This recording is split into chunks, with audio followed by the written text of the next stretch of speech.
নমস্কার বন্ধুরা, আজকের এই ভিডিওটিতে থাকছে 20 আগস্ট 2026-এর সবচেয়ে গুরুত্বপূর্ণ কয়েকটি কারেন্ট অ্যাফেয়ার্সের এমসিকিউ প্রশ্ন এবং তাদের বিস্তারিত ব্যাখ্যা, যা আপকামিং যে কোনো কম্পিটিটিভ এক্সামের জন্য অত্যন্ত গুরুত্বপূর্ণ। তাহলে চলো আজকে যে নতুন প্রশ্নগুলো রয়েছে সেটা নিয়ে আলোচনা করা যাক। দেখো, প্রথম প্রশ্ন কি বলেছে যে ভারতে 2047 সালের মধ্যে কত গিগাওয়াট পারমাণবিক শক্তি উৎপাদনের লক্ষ্যমাত্রা নির্ধারণ করা হয়েছে? Option A 50 gigawatt, option B 75 gigawatt, option C 100 gigawatt, option D 150 gigawatt. তাহলে এর উত্তর হচ্ছে অপশন সি 100 গিগাওয়াট। তাহলে ভারত 2047 সালের মধ্যে 100 গিগাওয়াট পারমাণবিক বিদ্যুৎ উৎপাদনের উচ্চাকাঙ্ক্ষী লক্ষ্যমাত্রা নির্ধারণ করেছে। এর মাধ্যমে দেশের ক্রমবর্ধমান বিদ্যুতের চাহিদা পূরণের পাশাপাশি জীবাশ্ম জ্বালানির উপরে নির্ভরতা কমানো এবং পরিচ্ছন্ন শক্তির ব্যবহারের লক্ষ্যমাত্রা নির্ধারণ করা হয়েছে। 2 নম্বর প্রশ্ন দেখো, কি বলেছে 2026 সালে প্রথম ওয়ার্ল্ড অ্যাথলেটিক্স আলটিমেট চ্যাম্পিয়নশিপ কোথায় অনুষ্ঠিত হবে?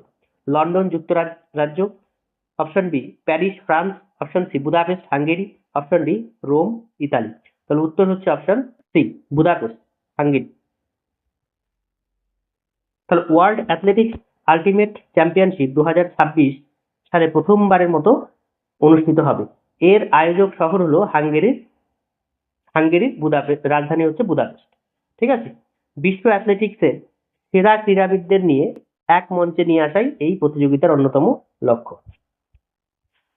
3 নম্বর প্রশ্ন কি বলেছে, এসবিআই রিসার্চের পূর্বাভাস অনুযায়ী 2027 অর্থ বছরের প্রথম ত্রৈমাসিকে ভারতের জিডিপি বৃদ্ধির হার কত হতে পারে? 6%, 7%, 8%, 9%। উত্তর হচ্ছে 8%। দেখো, আজকের যে সমস্ত প্রশ্নগুলো রয়েছে তার বেশিরভাগ অ্যান্সারই কিন্তু অপশন সিতে রয়েছে। ঠিক আছে। তাহলে অ্যান্সার হচ্ছে 8%।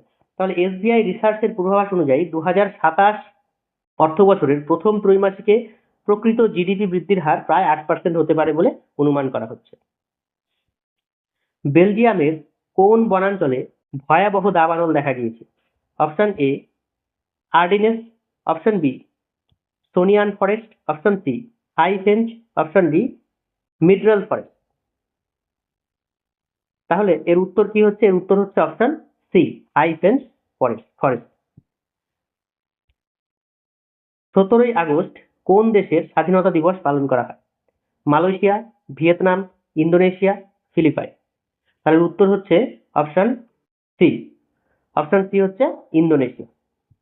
তাহলে প্রতি বছর 17 আগস্ট ইন্দোনেশিয়ার স্বাধীনতা দিবস পালন করা হয়। 1945 সালের 17 আগস্ট সুকর্ণ এবং মোহাম্মদ হাত্তা ইন্দোনেশিয়ার স্বাধীনতার ঘোষণা দেন। তাই এই দিনটি হচ্ছে এই দেশের জন্য অত্যন্ত গুরুত্বপূর্ণ। আচ্ছা দেখো, 7 নম্বর প্রশ্ন কি বলেছে যে ই স্পোর্টস ওয়ার্ল্ড কাপে টানা দ্বিতীয়বার শিরোপা জিতেছেন কে? Option A Hikaru Nakamura, option B Fabiano Caruana, option C Magnus Carlsen, option D Alireza Firouzja. তাহলে উত্তর হচ্ছে অপশন সি ম্যাগনাস কার্লসেন। তার নরওয়ের গ্র্যান্ডমাস্টার ম্যাগনাস কার্লসেন টানা দ্বিতীয়বার ই স্পোর্টস ওয়ার্ল্ড কাপ এর সংশ্লিষ্ট দাবা প্রতিযোগিতায় শিরোপা জয়লাভ করেছে।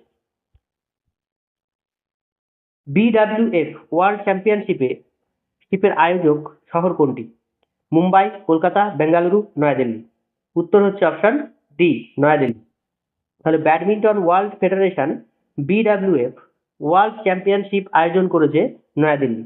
বিশ্বের সেরা ব্যাডমিন্টন খেলোয়াড়রা এই প্রতিযোগিতায় অংশ নেয়। পশ্চিমবঙ্গ সরকার কোন প্রকল্প রাজ্যে বাস্তবায়নের ঘোষণা করেছে? Option A PM Kisan, option B, এটা ভুল আছে, option C Beti Bachao Beti Padhao, option D Ujjwala যোজনা। তাহলে উত্তর কি হচ্ছে? এর উত্তর হচ্ছে অপশন সি বেটি বাঁচাও বেটি পড়াও।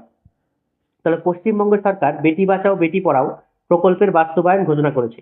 এই প্রকল্পের মূল উদ্দেশ্য হলো কন্যা শিশুর সুরক্ষা, শিক্ষা এবং তাদের প্রতি সামাজিক দৃষ্টিভঙ্গি উন্নতি করা।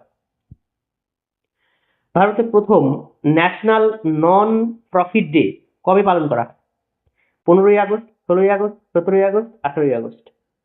তাহলে উত্তর কি হচ্ছে? এর উত্তর হচ্ছে অপশন সি 17 আগস্ট। তার প্রতি বছর 17 August national non profit day পালন করা হয়।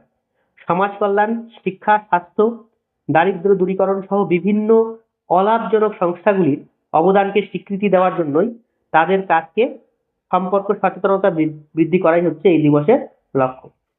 তাহলে বাংলাদেশের প্রধানমন্ত্রী তারেক রহমান পূর্ব নির্ধারিত কোন সফর বাতিল করেছে? অপশন এ নেপাল সফর, অপশন বি ভুটান সফর, অপশন সি ভারত সফর, অপশন ডি শ্রীলঙ্কা সফর। উত্তর হচ্ছে ভারত সফর। ভারত সফরকে বাতিল করেছে।